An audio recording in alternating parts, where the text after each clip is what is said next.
dalam arti cinta dua pilihan itu kadang-kadang orang itu ingin uh, dari sisi yang kiri sama yang sisi kanan tuh pengen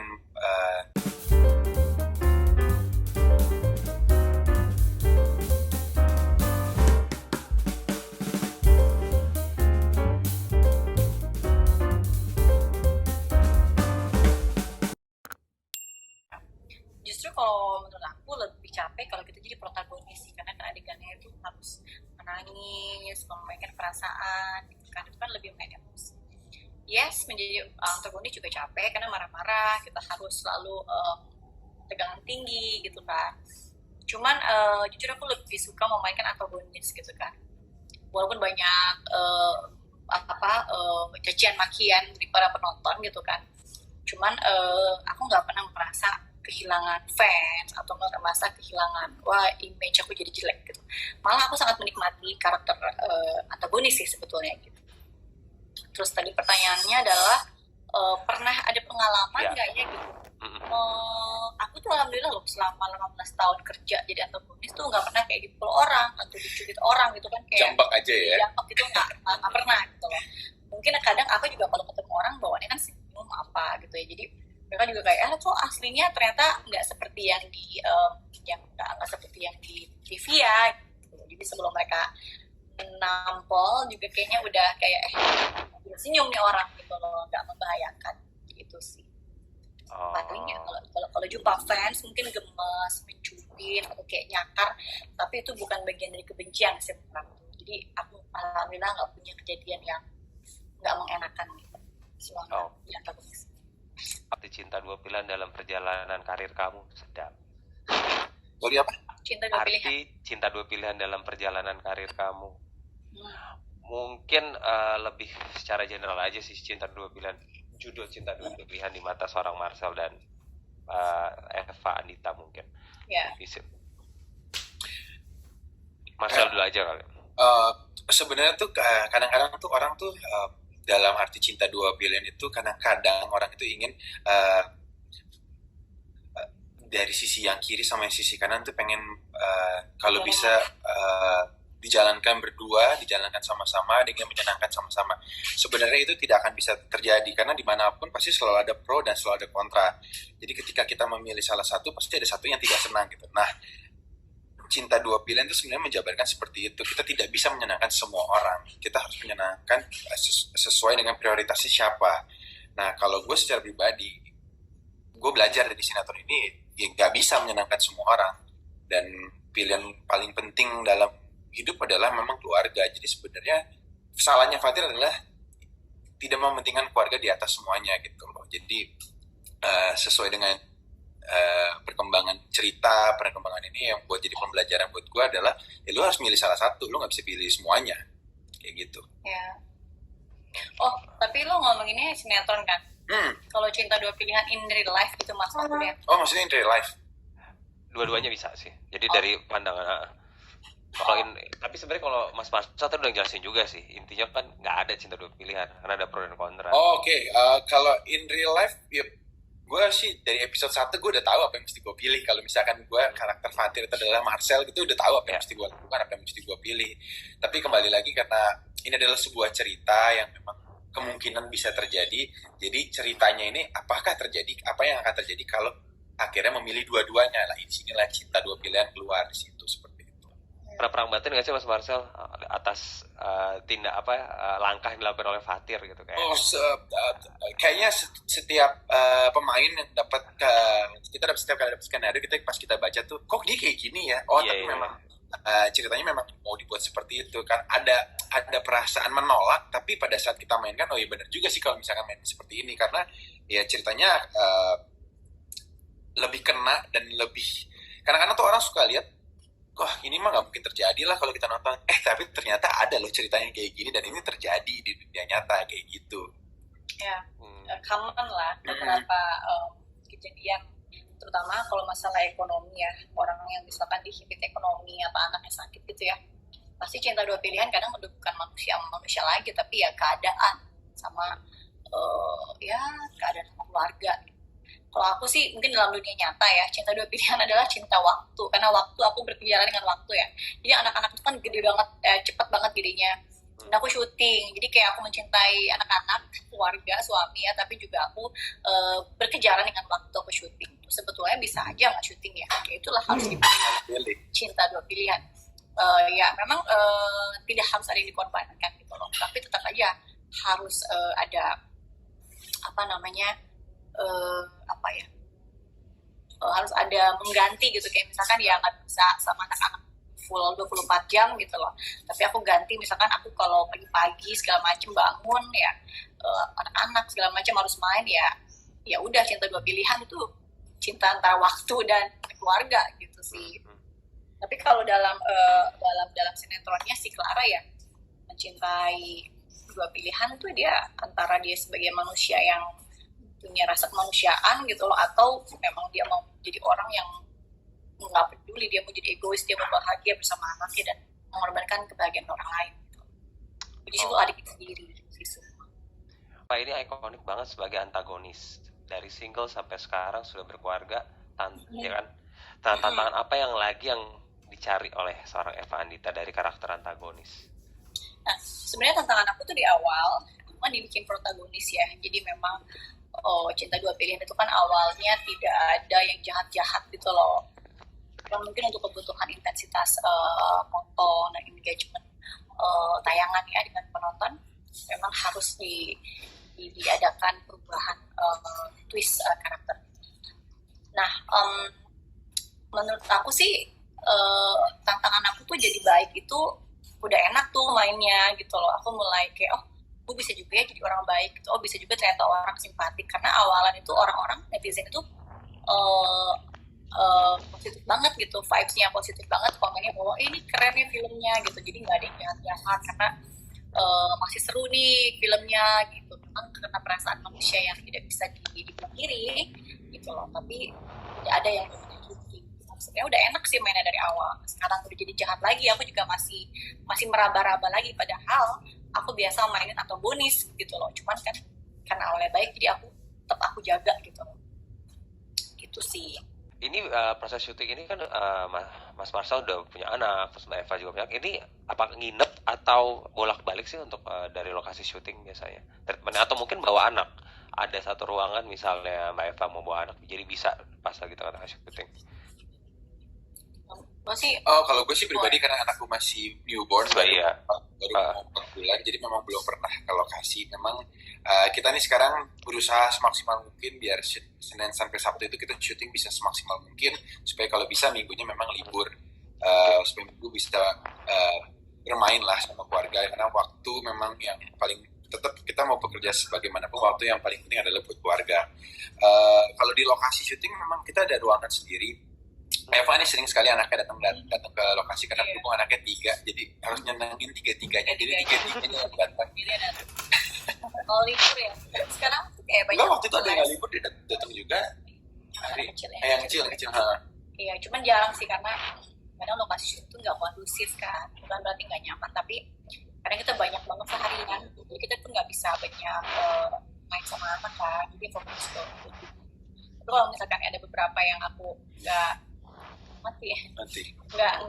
nggak banyak scene-nya, aku masih bisa main sama mereka, dan kondisi aku bawa anak-anak sih, bawa karpet, bawa mainan gitu, bawa makanan gitu. Berarti memang sebenarnya emang lokasi syuting pun difasilitasi ya, entah dari schedulingnya juga diatur gimana supaya iya, dan kita nggak ada yang nginep di lokasi sih, karena berhubung juga lokasinya nggak terlalu jauh dari rumah, jadi sudah pulang. Jadi moodnya juga enak ya, tenang gitu, ibaratnya syuting juga bisa profesional gitu, nggak usah mikirin keluarga di rumah, nggak jauh gitu ya. Iya. Sih lokasi syuting kita enak ya, enak sih, maksudnya kecuali memang ada adegan yang outdoor, yang harus adegan hutan atau adegan lain. Selebihnya kita lokasi syutingnya memang adegan rumah, jadi bisa istirahat. Kan membawakan peran antagonis malah menikmati. Apa nikmat yang nyata? Apakah bisa meluapkan perasaan? Karena menurut aku kalau kita protagonis itu kan kita menjadi orang yang normal. Kalau baiknya tuh ya normalnya orang biasa kan sehari-hari memang harusnya baik kan. Jadi ya memang sehari-hari kita baik gitu. Walaupun kadar intensitas baik orang kan berbeda. Tapi kalau antagonis itu kan nggak ada yang tiap hari dia melotot, tiap hari. Aku suka menjadi antagonis itu karena berbeda banget sama kehidupan aku sehari-hari. Jadi memainkan karakter yang aku tidak ada di dunia, tidak ada di dunia nyata gitu. Gimana cara dia berjalan, bagaimana cara dia menengok, bagaimana cara dia melirik seseorang, bagaimana cara dia merendahkan orang, itu kayaknya bisa memainkannya tuh aku enjoy gitu loh. Karena kebanyakan tuh kalau antagonis biasanya orang kaya, jadi aku bisa dress up gitu kan, bisa menjadi seseorang yang itu bukan aku gitu. Tapi kalau protagonis ya sehari-hari kan memang kita dihadapkan dengan kenyataan, kita menangis, kita bersedih, kita masalah rumah tangga, masalah anak, itu menurut aku ya bukannya tidak sulit, itu pun sulit, tapi menjadi protagonis itu adalah memberikan warna lain gitu. Oh, oke. Berarti memang sangat bertolak belakang banget ya dengan karakter Eva yang sebenarnya ya. Bagaimana sih? Gue antagonis sih asli. Oh iya. Cuma kalau sama. Jadi kan sebenarnya antagonis juga banyak kan, ada antagonis yang eksplisit dengan suara keras, dengan yang kejam gitu. Kalau Eva ini orangnya antagonisnya selalu yang lembut tapi tajam, sama. Iya. Gue juga paling marah gitu ya. Ya tapi lu jarang marah sih. Bedanya cuma dia jarang marah aja, cuma kalau ngomongnya itu sama. Jadi kayak gitu. Sarkas gitu ya, nyinyir. Iya. Lebih ke sarkas. Dan kayaknya mainnya enak, lo juga waktu pernah jadi dia jahat juga lu enak kan? Iya, karena nggak mungkin banget di kehidupan nyata main seperti itu, jadi berbeda lah. Ya, jadi rata-rata teman-teman yang udah pernah coba antagonis, malahan ya orang yang protagonis pun yang biasa jadi protagonis pasti kayak, aduh aku pengen cobain jadi antagonis, karena jadi antagonis itu apa ya, kayaknya keren nggak sih? Maksudnya bukan keren untuk yang jadi orang yang, tapi karakternya itu keren gitu. Iya, secara karakter kita juga bisa explore ke berbagai cabang gitu loh. Misalkan mau mainnya yang seperti apa, atau dengan karakter yang ini ketika ketemu karakter ini kita bisa berubah. Jadi banyak cara untuk bisa mengeksplor tentang karakter antagonis. Banyak ekspresi yang bisa dimainkan gitu. Bagaimana kalau kita berbohong, bagaimana kalau kita bersedih, tapi dalam antagonis way gitu. Kalau protagonis kan ya nangis, sedih, happy, senyum, ya menurut aku tertindas sedih gitu. Kalau protagonis tuh bisa lebih banyak explore. Ada ini nggak sih role modelnya untuk berperan sebagai antagonis? Iya, aku suka Meryl Streep, tapi dia nggak antagonis ya. Kan beberapa dia memainkan banyak peran gitu. Aku suka sama siapa ya namanya, Jessica Lange itu kayak dia kalau ngomong tuh lembut, tapi dia bermain mata, bermain lirikan, bermain dengan ya gitu-gitulah. Terus siapa ya yang aku suka di sini ya, Indonesia siapa ya? Banyak sih. Indonesia juga banyak sih, banyak yang aku suka. Dulu aku banyak nonton sinetron waktu kecil juga, jadi mungkin itu salah satu yang menjadi inspire gitu kan. Manapun juga senior lebih banyak jam terbangnya yang banyak aku bisa ambil pelajarannya. Oh, ini lanjut lagi nih Mbak Fatmi, dan nanya lagi. Menarik sekali penjelasan lalu, bagaimana ketika berada di rumah atau ketika anak-anak datang ke lokasi, sempat kebawa emosi juga nggak? Atau mungkin anak-anak lihat karakter Mbak Eva galak gitu, terus berkomen, kok mama begitu, kok galak banget gitu, pernah nggak anak-anak melihat gitu pas lagi?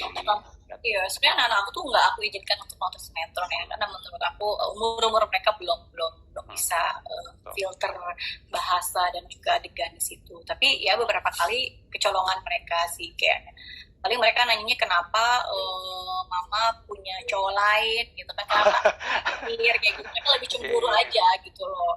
Tapi kalau kayak adegan-adegan jahat mereka tahu itu nggak benar, jadi mereka juga nggak yang gitu. Mereka lebih ke nanya ke hubungan aja, ada hubungan apa sama Fatir gitu, kenapa anaknya Bara gitu, Bara itu siapa, kan mereka belum gitu doang sih. Oh, jadi udah ada edukasi sendiri ya dari Mbak Eva ke anak-anak ya, karakter mama tuh ini gitu. Sinetron itu bukan untuk umur kalian gitu, dan jadi nggak boleh nonton gitu. Oke. Ini ada Puting sebagai ayah dari anak berumur 6 tahun. Ya. Gimana sih cara penyelesaian, dan pernah lihat atau baca buku apa buat panduan aktingnya? Nah, sebenarnya yang paling sulit adalah kalau sama semua pemain baru, dari itu anak kecil atau pemain yang kita belum pernah ketemu adalah untuk mendapatkan chemistry-nya. Nah, beruntung sekali di sini Quina yang bermain sebagai Zara di sini gampang mendekatkan dirinya sama orang-orang baru. Gitu. Jadi pada saat di sini pertama kali gue ketemu Zara, gue tahu nih gue harus coba dapetin hatinya untuk pada setiap kali take banyak improvisasi yang tidak bersesuaian dengan skrip, tapi maksudnya bisa lebih kelihatan seorang ayah dan seorang anak di sini. Ayahnya berjuang untuk untuk anaknya, dan anaknya juga sangat sayang sama ayahnya. Biasanya dengan chemistry di luar skrip itulah yang membuat kelihatan di penonton bahwa bondingnya ayah dan anak kelihatan. Karena gue belum ada anak umur 6 tahun, dan gue juga sebelumnya belum pernah bermain sama anak umur 6 tahun, jadi gue harus menemukan cara sendiri bagaimana caranya anak ini setiap kali ketemu sama gue nih mau bicara, terus nggak takut lah ketika dia berakting di depan gue. Jadi setiap kali gue datang itu gue selalu sapa dia duluan, sampai akhirnya sekarang kalau gue yang nggak nyapa duluan, dia tuh pasti manggil dari jauh, Om Marcel, jangan panggil Om, panggilnya Papa dong, biar benar-benar kayak Papa, kayak gitu-gitu. Jadi cara sama seorang anak-anak itu kan harus belum tentu sama anak yang ini, dan berbeda sama anaknya yang anaknya Clara Bara, anaknya laki-laki udah 9 tahun, cara approachingnya juga beda dengan cara gue approach ke Zara. Jadi yang kayak gitu-gitu sih sebenarnya. Dan kalau dibilang ada metodenya nggak tahu, karena metodenya gue baru tahu pada saat di set, pada saat di lokasi, ngelihat karakter anak ini seperti apa, cara bercandanya seperti apa, setelah gue lihat anak karakter ini kayak gimana. Oh iya, berarti memang membantu juga sih dari pemeran anaknya juga ya, membantu nggak chemistry juga bagus ya. Kenapa, sorry? Ya tadi maksudnya untuk peran anaknya juga salah satu faktor membantu juga untuk menggali chemistry. Betul, soalnya setiap kali kita syuting dengan siapapun itu kan two ways of communication kan. Jadi ketika anak ini tidak bisa memberikan sesuatu juga, gue juga pasti akan terpentok dengan sesuatu hal yang kita juga nggak tahu apa gitu. Nah kebetulan di sini semuanya bagus, apa yang gue beri dia juga bisa terima, apa yang dia beri ke gue juga gue bisa terima, jadi bagus semua. Oke. Ini adalah sering menemukan peran atau kejadian yang dimainkan tiba-tiba ketemu di kehidupan nyata, dan apakah itu membantu menyelesaikan permasalahan yang muncul jika ada? Belum pernah deh ketemu sama karakter yang misalnya karakter Clara nih gitu ya. Gue liat karakter Clara gini gitu. Kayaknya aku belum pernah. Atau kejadian yang kita pernah mainkan di sinetron gitu ya, kejadian di ya betul nyata ya. Temen atau siapa, atau mungkin di depan keluarga atau gimana? Enggak ya? Enggak sih, tapi pasti ada ya. Kalau misalkan kita baca-baca di news atau berita itu ada aja sih kejadian. Sebenarnya secara garis besar ada, tapi tidak se ekstrim yang kita sering mainkan gitu. Misalkan memang perceraian, oke, ada teman yang bercerai. Tapi kalau misalkan sampai jahatnya sampai dorong ini ke mobil karena pengen mendapatkan suaminya gitu, kayaknya semoga sih nggak ada ya. Semoga sih ada teman, tapi walaupun pasti sebenarnya ada sih, pasti ada. Berita-berita kayaknya kejam-kejam amat kayaknya ya. Benar ya kan, itu lebih dari sinetron ternyata kehidupan asli. Iya. Kadang-kadang kalau kita mainin sinetron, tuh kadang ceritanya lebay ya, tapi ternyata ada aja di kehidupan nyata kalau kita baca-baca berita tuh kayak lah kok. Betul sekali. Yang ternyata ya kehidupan orang lupa gitu. Tapi kalau menemui langsung kejadiannya dengan orang sekitar sih kayaknya belum. Oh, oke. Suka sharing atau tanya-tanya soal parenting ke Eva atau Sandi Aulia nggak? Ada pola asuh dari mereka yang pada akhirnya diterapkan dalam kehidupan sehari-hari Marcel ya? Karena kan Eva sama Sandy kan lebih dulu nih, senior lah ibaratnya. Iya. Itu udah kita bicarakan dari episode 1 sampai sekarang, itu masih sering bertanya. Kadang-kadang kalau misalkan kebetulan Archie udah mulai 4 bulan, jadi ada perbedaan. Setiap bulannya kan anak tuh bertambah besar, dan pasti ada sesuatu yang tadinya sebelum bisa dilakukan sekarang sudah bisa dilakukan. Nah, gue sih banyaknya lebih bertanya tuh hal-hal yang kecil aja yang dokter juga nggak kasih tahu, tapi sebenarnya tidak ada apa-apa, cuma ingin meyakinkan diri memang nggak ada apa-apa. Misalnya kayak kemarin gue nanya apa ya? Archie sering gumoh nggak apa-apa nggak ya, dokter sih bilang nggak apa-apa, tapi kan kalau dari dari pengalaman seseorang yang udah melakukannya 3 kali pasti kan lebih 3 kali. Iya, udah nge-raise 3 anak pasti kan lebih apa ya, kena lah maksudnya. kita lebih bisa mengerti gitu loh. Oh ya, ini nggak apa-apa, yang ini ada apa-apa. Jadi nggak ke Clara juga, nggak ke Eva aja, tapi ke Sandy juga kemarin bertanya karena Sandy anaknya baru 2 tahun ya, Lucky juga. Jadi semuanya sih, ini mentor-mentor gue semua nih di sini nih. Udah jago dia, usia juga. Harapannya untuk sinetron Cinta Dua Pilihan, semoga dengan apapun yang kita kerjakan itu bisa jadi penikmat semua buat para penonton SCTV tentunya. Ikutin terus, jangan menghilang, tungguin terus ceritanya. Kalau memang tidak ceritanya lagi tidak sesuai dengan yang ada dalam hati, tidak apa-apa. Nanti pasti kita bikin sesuai yang ada dalam hati. Kayak gitu. Iya. Oke, Pokoknya terakhir. terus belakang setia untuk para penonton Cinta Dua Pilihan, dan semoga kita selalu bisa menghibur dan menemani hari-hari kalian. Oke, buat teman-teman jangan lupa nonton sinetron Cinta Dua Pilihan setiap hari jam 5 sore di SCTV 1 untuk semua. Semua. Ciao.